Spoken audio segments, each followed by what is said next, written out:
What's the meaning of acetaminophen? Acetaminophen. Acetaminophen. Acetaminophen. Acetaminophen. Acetaminophen. Acetaminophen is a medication used to treat mild to moderate pain and fever. It is also known as paracetamol in many countries. Acetaminophen is a non-steroidal anti-inflammatory drug, NSAID, which means it does not reduce inflammation.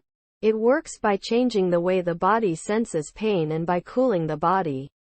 Acetaminophen is available over the counter in many forms, including tablets, capsules, liquids, and suppositories. It is also available by prescription in some combination products. Acetaminophen is generally safe when taken as directed, but it can cause liver damage if taken in high doses.